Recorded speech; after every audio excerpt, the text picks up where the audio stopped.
Desde o início do capítulo 4, Paulo vai fazer uma comparação da vida em Cristo, da vida sem Cristo, a vida no Espírito, a vida sem o Espírito. E por isso, caminhando para o final do capítulo 4, o apóstolo Paulo vai tratar de como é verdadeiramente uma nova vida em Cristo.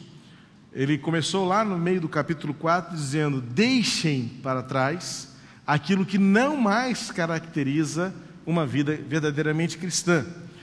E o nosso dilema, nossa luta é porque a gente acaba se deparando nisso no nosso dia a dia.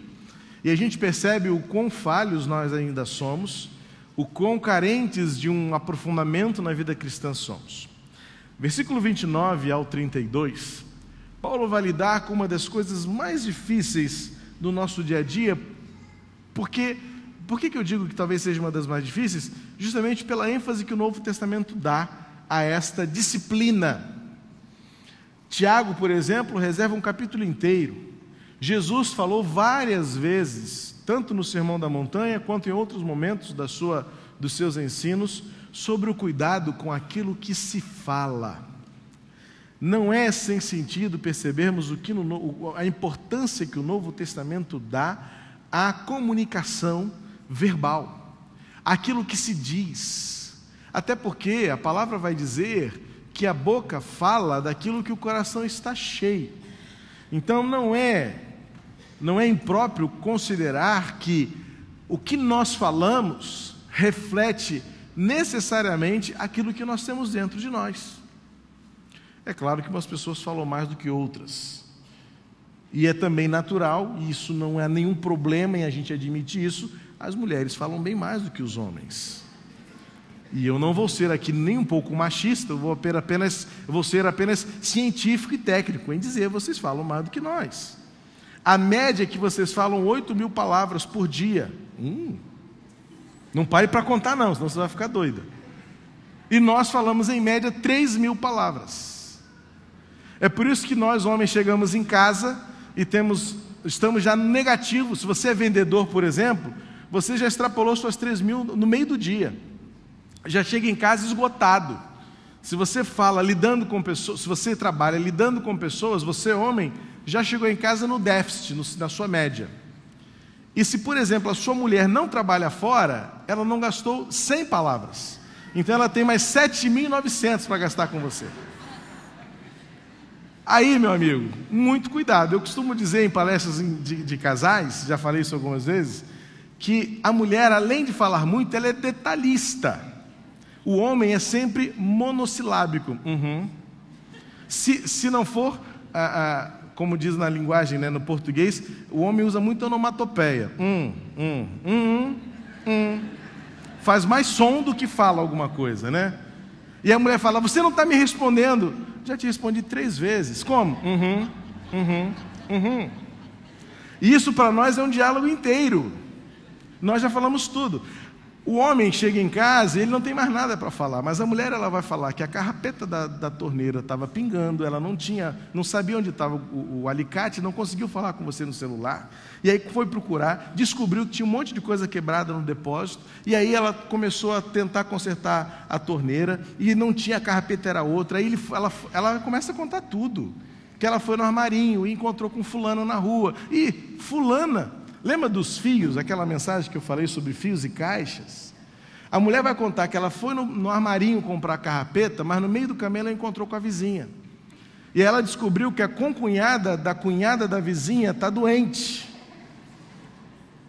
E aí, no meio do caminho, ela lembrou que ela tinha que comprar... O que precisa comprar? Eu não sei normalmente o que vocês precisam comprar. Não é bolsa de sapato, não, isso é outra história. Nesse caso aqui, tem que ir no sacolão, porque a cenoura está acabando. Chegou no sacolão, ela encontrou com a mãe da colega da escola da sua filha. E aí ela conversou mais 300 assuntos. E ela vai querer te contar tudo de novo. Porque você, como marido dela, precisa saber o que ela está sentindo. A mulher tem essa necessidade. E olha, você precisa dar o retorno. Está ouvindo? O nosso problema na nossa linguagem é complicadíssimo. Até porque muitas vezes a gente fala o que a gente não queria, ou muitas vezes fala num tom que não deveria, e você é totalmente mal interpretado. Eu, por exemplo, aqui no púlpito, eu corro sérios riscos. E volta e meia eu sou abordado por alguém: pastor, o senhor falou isso assim, assim. Não, você não entendeu o que eu disse. E aí o desafio da comunicação é você dizer a coisa certa da maneira certa, porque o outro precisa ouvir da maneira certa e interpretar da maneira certa. E um grande problema que nós temos é que nós muitas vezes sabemos ler, mas não sabemos interpretar. Alguns anos atrás eu coloquei no meu blog um texto irônico.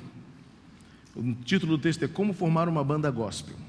E é um texto que tem um tom de humor e ele é evidentemente provocativo. Nada daquilo que eu estou querendo dizer eu acredito. É um texto que não é meu, eu coloco a fonte, evidentemente, tudo que... Aliás, esse negócio de rede social é perigo. Você começa a colocar coisas dos outros, você não diz quem foi. Você repete frases que outros disseram e você não diz a fonte.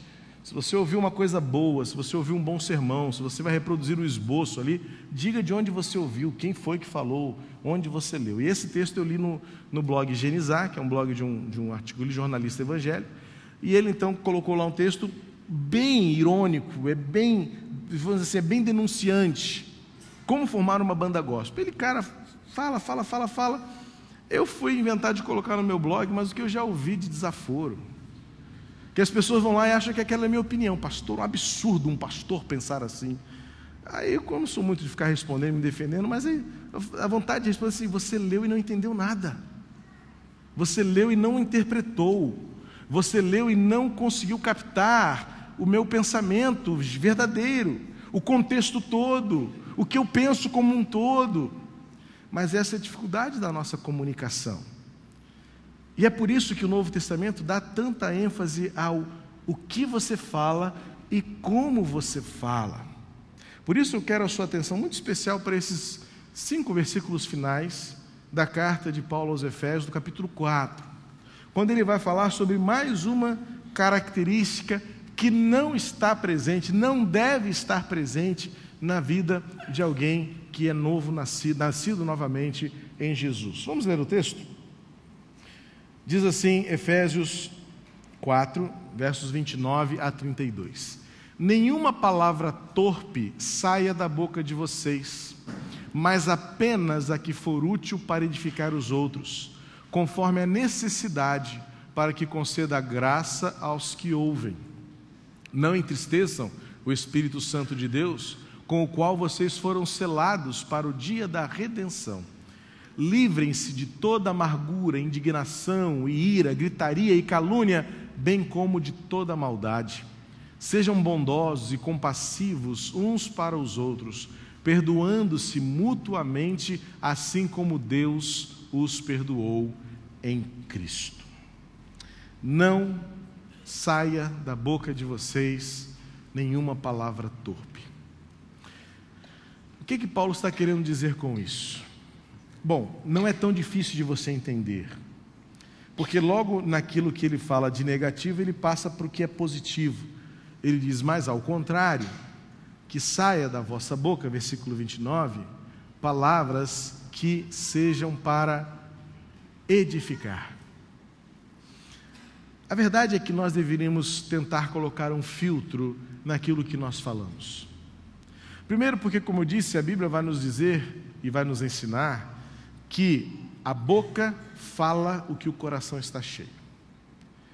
Eu gosto muito daquele ditado judeu, está na tradição oral dos judeus, que diz, cuidado com o que você pensa, porque um dia o seu pensamento pode se transformar em palavras. Cuidado com suas palavras, porque um dia elas podem se transformar em atitudes. Cuidado com suas atitudes, porque elas um dia poderão se transformar em hábitos. E cuidado com os seus hábitos, porque um dia eles determinarão o seu caráter. E cuide do seu caráter, porque é por ele que você será conhecido pelas pessoas. Ou seja, no fundo, tudo começa no nosso pensamento. Tudo começa no nosso coração. Tudo começa nas nossas razões. e nas nossas motivações. É sempre bom parar e avaliar o sentido das nossas palavras e pensar bem, filtrá-las, peneirá-las do por que eu estou dizendo isso? Por que o seu celular está tocando agora? Pode desligar, não precisa dele agora não, tá bom? O que significam as palavras que eu digo? O que significam as expressões que eu externo? O que significam a maneira como eu me comunico? Será que isso não está revelando no fundo, uma motivação que ela pode ser boa ou ruim? Podemos ir para Tiago. E Tiago vai dizer nos seus ensinos que nenhuma fonte ou nenhuma torneira, vamos colocar no nosso contexto atual, pode dar ao mesmo tempo água boa e água ruim. Ou a água que sai da fonte, ela é própria para o consumo, ou ela é imprópria para o consumo. Não existe meio termo. Assim também, ou as suas palavras saem da sua boca para abençoar as pessoas, ou elas servem para destruir. E pense comigo, como nossas palavras podem destruir alguém? Primeiro, você destrói alguém quando você fala algo do que você não sabe. Eu ouvi dizer. Não, então você não sabe. Dizem por aí, estão dizendo, olha, esta talvez seja a semente mais destrutiva que o diabo use no que tange relacionamentos partidos por meio da fofoca. Estão dizendo por aí. Ou ouvi dizer que. Se você ouviu dizer que, significa dizer que você não viu o que aconteceu. E se você não viu, você não pode testemunhar se foi verdade ou não, ou se foi uma maneira da pessoa interpretar aquilo que ela viu ou presenciou. Porque começa-se a desenvolver uma gama, uma ramificação tão ardilosa, porque você não sabe se aquilo que estão te dizendo, primeiro, foi verdade, ou, se foi verdade, se a pessoa interpretou corretamente aquilo que ela viu ou ouviu. Porque nós interpretamos muito baseado naquele momento que nós estamos vivendo. Talvez um momento mal do seu coração tendencie você a interpretar mal aquilo que você viu ou aquilo que você ouviu. A palavra torpe na sua essência, na semântica dela, no grego, é algo que está apodrecido, que não serve mais para nada. E a verdade é que se a palavra não veio da boca, de fato, de quem viu, de quem viveu, de quem experimentou, ela pode já estar começando o processo de apodrecimento. Você lembra da sua infância, da brincadeirinha do telefone sem fio?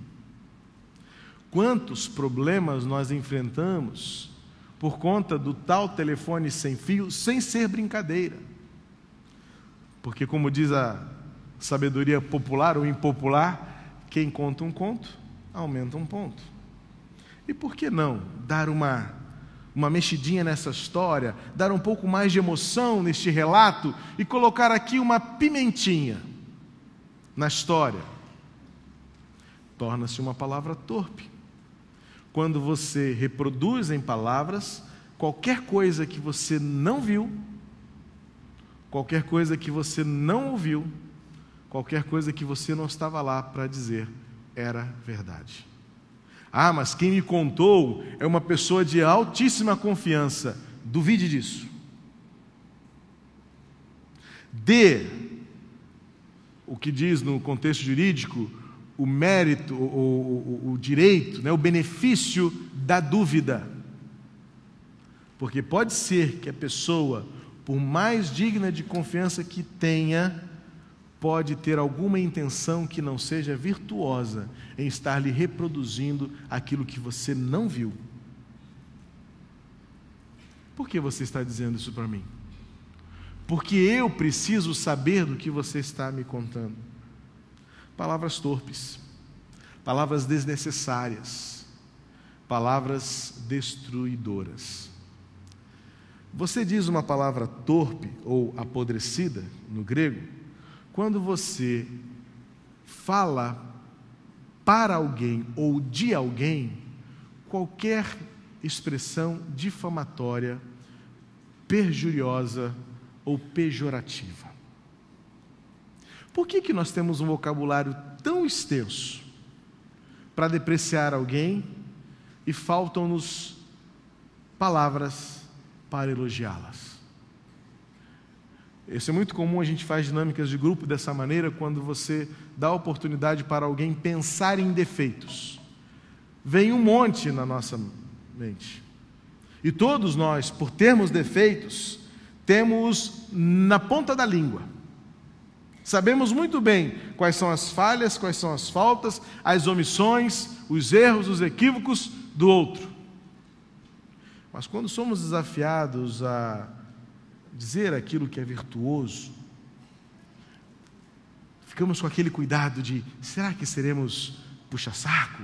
Será que seremos exagerados? Será que seremos, enfim, será que não vamos falar a verdade? Porque nem todo mundo é tudo aquilo que a gente pensa. Cuidado com as palavras. O apóstolo Paulo nos ajuda a caminhar objetivamente naquilo que é positivo. E é interessante fazer um paralelo com o versículo 28, nós já falamos sobre o roubar na última meditação que fizemos nesse capítulo, sobre o roubar, e o apóstolo Paulo fala assim: que quem roubava não roube mais, antes trabalhe para suprir a necessidade de quem precisa. Perceba um paralelo aqui.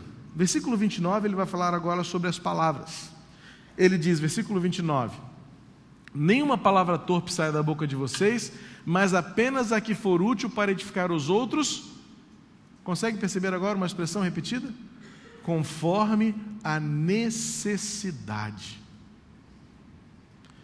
É interessante isso. O apóstolo Paulo, no mesmo peso em que ele dá o trabalhar para ajudar o outro, o que carece, o que padece, ele agora vai usar esta mesma ideia para as palavras. Palavras que abençoem aqueles que também carecem. E olha, todos nós carecemos de uma palavra de ânimo, uma palavra de encorajamento, uma palavra de validação. Nossas crianças precisam desta palavra. Quantos pais permitem que suas crianças cresçam ouvindo expressões do tipo: você não serve para nada, você faz tudo errado, você nunca me obedece, você nunca faz certo, você nunca aprende. A criança, sem que você perceba, vai assimilando essas verdades lá no fundo da sua alma, do seu coração. E quando ela for crescendo, ela vai acreditando nessas inverdades. E ela vai achar que realmente ela nunca faz nada certo. Ela nunca aprende nada. Que ninguém a ama, que ninguém gosta dela. E aí então, crescem e formam-se adultos carentes, adultos inseguros, adultos constantemente insatisfeitos, muitas vezes incapazes ou incapacitados. Não diria incapazes porque a capacidade é inerente de todos nós, mas tornaram-se incapacitados pelos bloqueios que criamos na mente dessas crianças, dos nossos filhos e até mesmo de nós mesmos, uns com os outros. Há um texto interessante, o testemunho de um amigo de Jó, lá no capítulo 4, versículo 4, é um daqueles versículos que você passa batido, né? Mas eu gostaria de ler para você, para exemplificar o que é palavra que edifica. E é isto que eu queria encorajar a nossa família a viver isso de maneira mais concreta, mais prática, mais diária, mais constante. Jó 4:4, por favor, para todos nós lermos juntos. Como eu disse, um versículo daquele que passa batido no meio de uma narrativa tão linda, que é de Jó. Mas olha o que diz o amigo de Jó, acerca de Jó: suas palavras davam firmeza aos que tropeçavam, você fortaleceu joelhos vacilantes. Eu creio que esta declaração consegue trazer à mente a clareza do que são palavras que edificam, palavras que suprem aqueles que necessitam delas, palavras que dão firmeza aos que tropeçam. Há uma teologia antiga chamada, o que declarava na sua tese, de que há poder em suas palavras. Essa teologia ela é deturpada, ela é deturpável, e não é nesse caminho que nós queremos andar, dizendo que suas palavras têm poder sobre o sobrenatural. Quem tem poder sobre o sobrenatural é Deus, o Rei da Glória, como nós acabamos de cantar. Mas eu creio que nossas palavras têm força de matar ou de abençoar. Depende de nós, como nós as utilizamos, cada palavra que sai da nossa boca. E é tudo muito rápido, muito instintivo, quando nós falamos ou deixamos de falar, e que nossas palavras tragam vida para as pessoas que convivem conosco. Seja no trabalho, seja o empregado ou o empregador, seja o patrão ou seja o funcionário, seja o aluno ou seja o professor, seja o pastor ou seja a ovelha, seja o colega de turma ou seja o parente, sejam seus pais ou sejam seus filhos. Nossas palavras têm nelas a capacidade de tornar alguém abençoado ou de tornar alguém tristemente derrotado. Por isso o Novo Testamento dá tanta importância e por diversas vezes alerta os crentes em Jesus para que cuidem bem do que dizem e de como dizem, o conteúdo do seu discurso e a forma do seu discurso, porque muitas vezes o tom, muitas vezes o volume, quantas vezes a face fala muito mais do que o próprio conteúdo. É por isso que Paulo vai continuar no versículo 31, e eu percebo aqui um certo desenvolvimento ou progresso de ideias daquilo que sai de dentro para fora. No versículo 31 ele diz assim: abandonem toda amargura, todo o ódio e toda raiva, nada de gritarias, insultos e maldades. Vou ler na NVI novamente para você acompanhar. Livrem-se de toda amargura, indignação e ira, gritaria e calúnia, bem como de toda maldade. Você consegue perceber aqui que há causa e efeito? Você consegue perceber nesta lista de palavras saem de sentimentos para atitudes? Não é à toa o cuidado que devemos ter com os nossos pensamentos, porque no final da linha eles vão determinar o nosso caráter e a maneira pela qual seremos lembrados. Amargura, indignação e ira, gritaria e calúnia e toda maldade. A amargura nasce do coração, é o ressentimento, é a ofensa não perdoada, é a maldade nutrida, o desejo de fazer o mal, a inveja, a porfia, que é você valorizar coisas pequenas, dar valor a coisas passageiras e desviar os olhos daquilo que é eterno para aquilo que é temporal. Gera no seu coração um sentimento amargo, como aquele suco de limão bem forte, sem um pingo de adoçante ou açúcar, que desce arranhando. Aquele café que não é adocicado, que poucos são aqueles que gostam disso, mas que desce com um sabor diferente. A amargura é lá de dentro, quando a sua alma não está restaurada pela paz, pela alegria que só Jesus pode nos dar. Da amargura vem a indignação, porque a amargura vai gerando no seu coração sentimentos ruins, negativos, contenciosos, que trazem contenda, que trazem divisão, que trazem separação, trazem ao seu coração um sentimento de separação, de distanciamento. E aí, por causa do distanciamento, passa-se às ofensas do que Paulo mesmo diz, gritarias. Uma vez eu lendo um artigo sobre relacionamento conjugal, o autor dizia que a gritaria surge quando os corações estão distantes, porque precisamos falar tão alto para que o outro tente ouvir, ou consiga ouvir. Uma gritaria num casamento, uma gritaria numa casa, é algo tão desagradável. Uma gritaria num contexto de amigos, não. Família de Deus é um lugar onde se fala manso, onde se fala no som do coração, onde se fala no afago do ombro, onde se fala no calor do abraço. Paulo está dizendo que não faz bem aos crentes em Jesus usarem de gritaria para qualquer tipo de diálogo ou argumentação. E como diz também um outro ditado, não adianta você falar tão mais alto, porque suas atitudes gritarão sempre mais. Paulo vai partir do que é lá de dentro para o resultado final, toda sorte de maldade. A maldade do nosso coração não nasce por aquilo que os outros fazem, mas nasce por aquilo que nós deixamos cultivar aqui dentro, no nosso coração. Por isso, Paulo termina essas recomendações dizendo, pelo contrário, sejam bons e atenciosos uns para com os outros. Bondade. A palavra grego kretos, que significa bondade, ela tem algo muito, muito próximo, muito ligado a você sentir o que o outro está sentindo como se fosse seu. Trazer para si o prejuízo, trazer para si a dor, trazer para si também a alegria.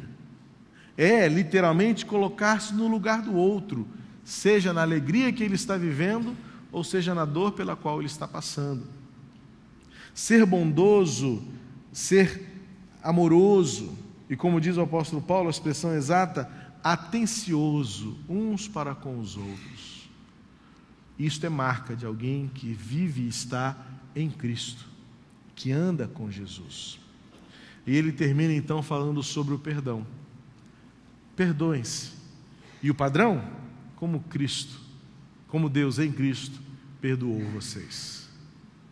Ou seja, façam aos outros, falem com os outros, ajam com os outros, sejam para com os outros exatamente aquilo que você quer que sejam e façam com você.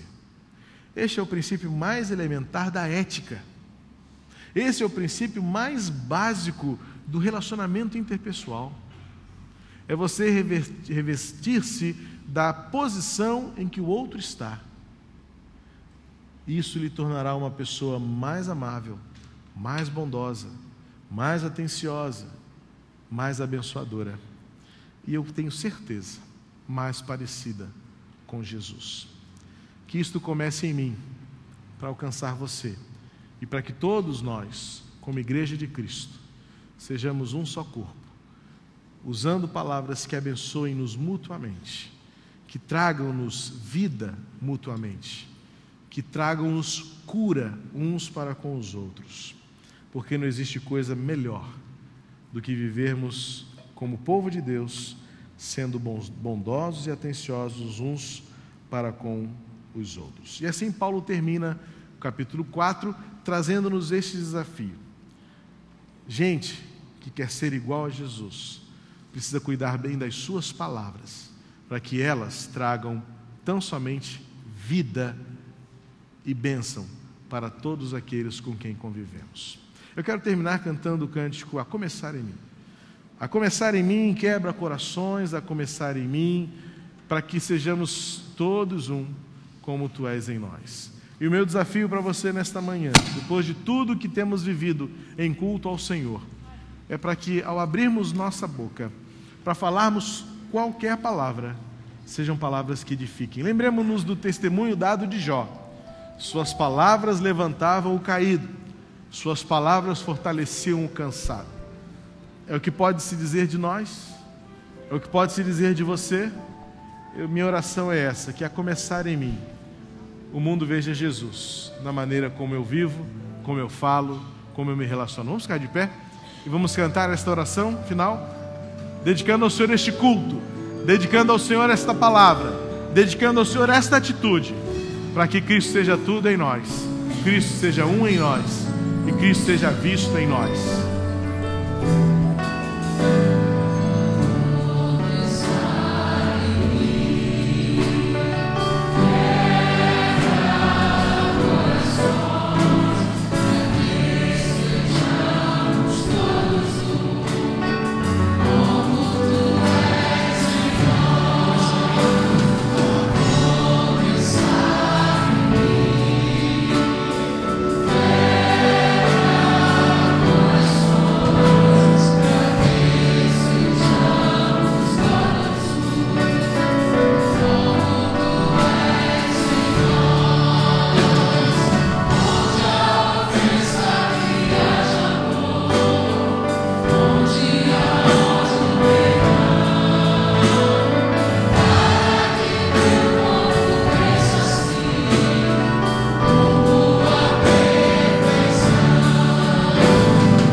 Abençoe a sermos bênção uns para os outros e que nossas palavras sempre edifiquem, sempre tragam vida, sempre tragam edificação para todos aqueles com quem nós convivemos.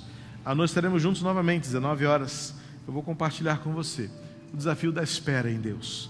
Venha ouvir o que Deus tem para falar ao seu coração sobre essa árdua disciplina espiritual de esperar no Senhor. Que a paz de Deus, em Jesus Cristo nosso Senhor, e também o seu amor imensurável, o consolo e a direção do Espírito Santo estejam com cada um de nós, e que todos vivamos a verdade em amor, e que o mundo veja em nós Cristo em nossas atitudes e palavras, agora e para sempre, e por onde quer que andarmos. Amém.